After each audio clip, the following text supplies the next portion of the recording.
Assalamualaikum warahmatullahi wabarakatuh. Bersama Om Son dalam channel Islambul Aquatic. Ikan lele merupakan ikan yang disukai banyak orang ya. Biasanya dari kelas menengah ke bawah mereka itu bisa membeli ikan lele. Termasuk kelas menengah ke atas juga banyak yang menyukai ikan lele. Harga ikan lele cukup terjangkau ya. Jadi kalau dari petani itu biasanya per kilonya bisa 18.000. Itu khususnya di wilayah saya di Kota Tulungagung. Mungkin kalau di kota lain bisa lebih tinggi ya, terutama kota-kota besar ya. Sementara di eceran di sini ya sekitar 20.000, 22.000. Ya 25.000 jarang ya, tapi mungkin kalau di kota besar pasti di atas 25.000 ya.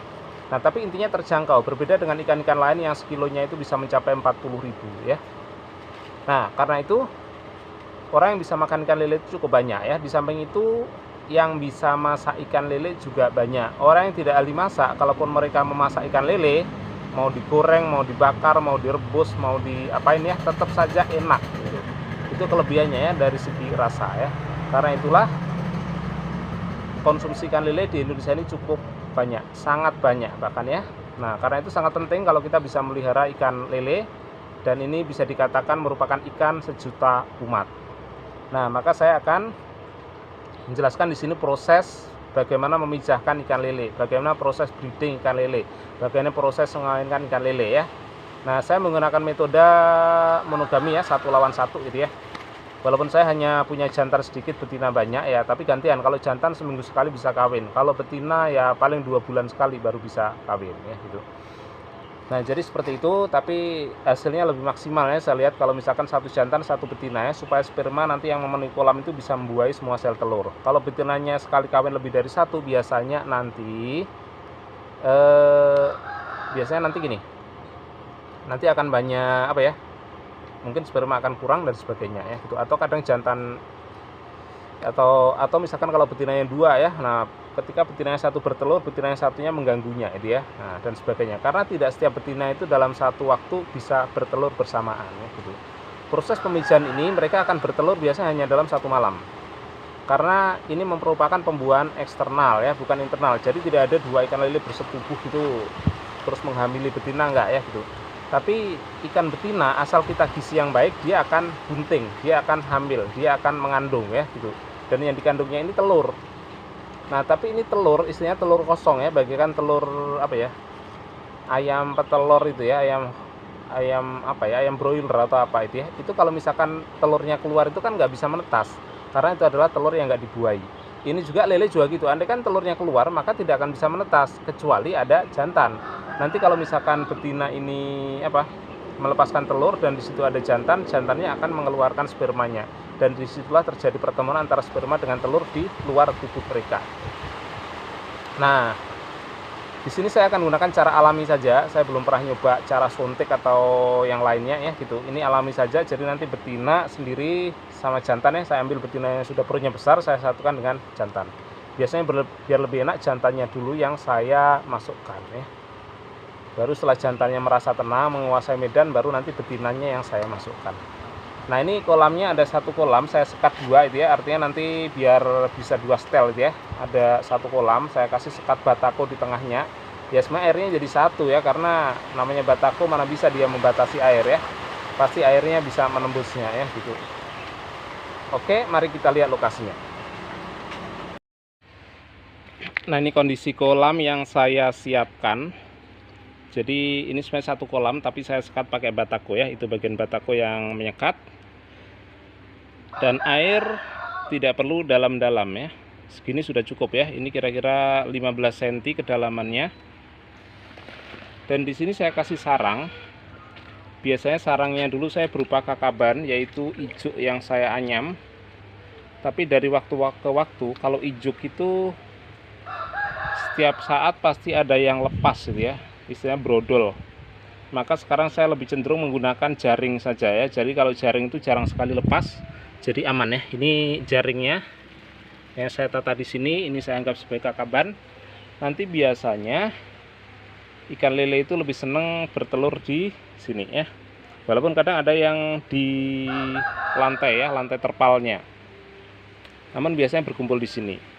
Ada juga para breeder saat ini yang sudah cenderung tidak mau lah pakai begini, ya udahlah biarin aja, biar telur bebas di mana aja ya. jadi tidak perlu banyak persiapan.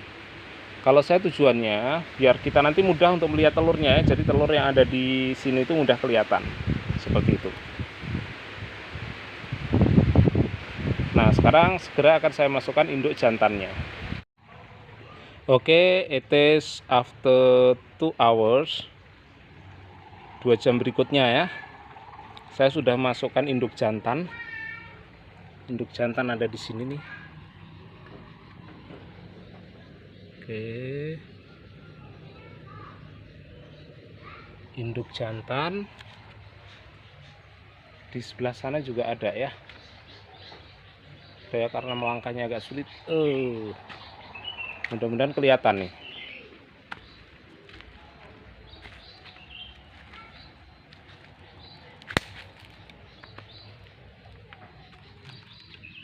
Nah, ini induk jantan berikutnya ya. Kemudian ini ada tambahannya.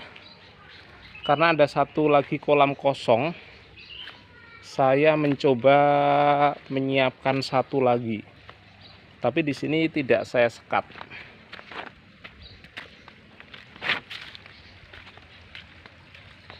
Saya tidak menyekatnya. Yang ini ya. Ini masih diisi. Barangkali masih 5 cm airnya. Itu masih dalam proses pengisian. Mari kita lihat induk jantannya sebesar apa. Ini ya. Ini induk jantannya yang sedang menunggu kedatangan betina. Nah, itu pembuangan paralon ya. Yang itu ya. Itu sebaiknya kita lindungi dengan batako ya. Oke ya. Sekarang sudah saya berikan perlindungan dengan 4 batako. Jadi sebelah selatan, sebelah utara, sebelah timur, sebelah barat itu ya. Tujuannya apa? Nanti kalau induk lele bergerak, sewaktu-waktu bisa menendang penutup paralon itu ya, sehingga nanti bisa pindah atau lepas, sehingga akhirnya airnya habis. Maka perkawinan akan gagal. Kalau batako kemungkinan nggak akan masalah kalau ketendang ya, gitu. Karena induk lele ini punya kekuatan tenaga yang cukup besar. Jadi untuk jaga-jaga saja. Jadi biasanya di tiap ngawinkan ikan lele, bagian penutup itu selalu saya lindungi dengan batako supaya paralon tidak lepas. Ya, after 20 menit. Nah, sekarang ini ya, saya sudah masukkan induk betina sekarang. Tapi belum kelihatan akur ya. Ini jantan di sini. Betina ada di sini ya. Wah. Ini sedikit terganggu dengan tanaman air. Karena di kolam induk ada tanaman air yang terapung-apung ini ya. Nah, yang di sana gimana? Sama ya. Biasanya nanti kalau sudah malam hari akan bisa terlihat mesra. Mereka akan berguling-guling berduaan. Nah, ini di bagian sekatan yang sebelah sini terlihat jantan masih di sana, betina masih di sana ya. Ya, karena memang baru dimasukkan. Mungkin saya nggak bisa memvideokan malam hari karena nggak akan jelas pakai kamera saya. Nah, sekarang kita cek yang di kolam sana ya. Tuh, induk betina masih di situ. Induk jantan masih ada di pojokan sana. Kita cek ya. Kemanakah induk jantannya? Nah, itu masih di situ.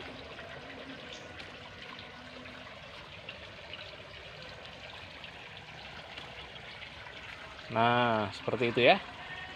Selanjutnya saya akan videokan besok pagi gimana apakah sudah bertelur atau belum. Kalau belum bertelur ya 1 malam lagi gitu ya. Nah, kalau 1 malam lagi ternyata nggak bertelur ya sudah kita ganti. Apa kita ganti jantan atau ganti betina. One night later ya. Setelah 1 malam kita tinggal ngecek ya. Ini pagi hari. Tapi ini matahari udah lumayan tinggi ya, bagusnya ya jam 6 pagi itu. Ini sekitar jam 7 lewat. Kita cek apakah sudah bertelur atau belum. Kalau melihat warna airnya, ini kelihatannya bertelur. Jadi airnya sedikit agak keruh dibandingkan dengan sebelumnya. Kadang ada busa-busa. Nah, tapi yang lebih positif itu kalau kita lihat langsung ke sarangnya ya. Apakah sudah ada telurnya atau belum ya. Akan saya videokan, mudah-mudahan bintik-bintik telurnya terlihat di kamera ini ya.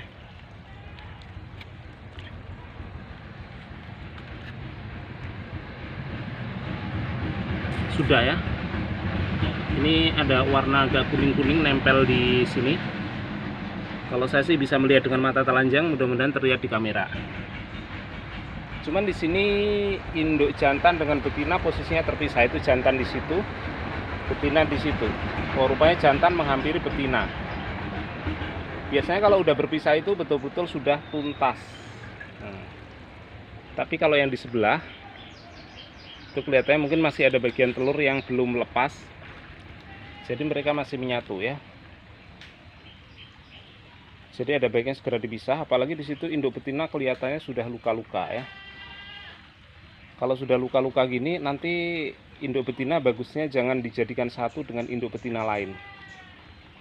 Karena bisa jadi dianggap makanan oleh temannya.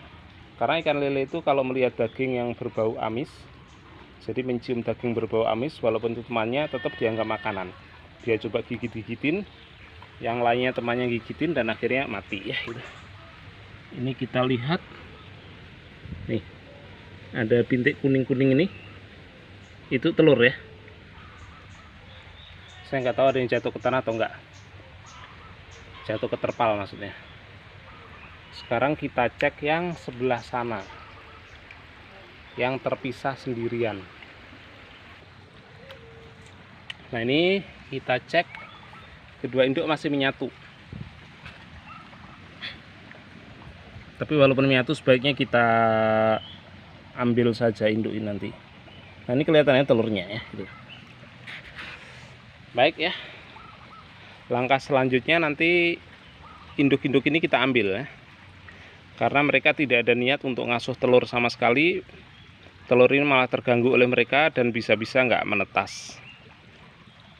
Bisa jadi dimakan, saya nggak tahu persis. Tapi kalau ikan-ikan koi atau koki itu biasanya kalau udah ada telur, telurnya nanti malah dimakan sama mereka.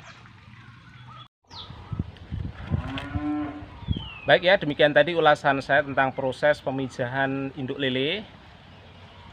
Nah, untuk selanjutnya langkah apa yang akan kita berikan nanti akan saya bahas di video selanjutnya. Dan nanti kalau udah beres, linknya akan saya taruh di bawah deskripsi yang ada di video ini. Oke, saya Om Son undur diri. Sampai jumpa di video saya berikutnya ya. Wassalamualaikum warahmatullahi wabarakatuh.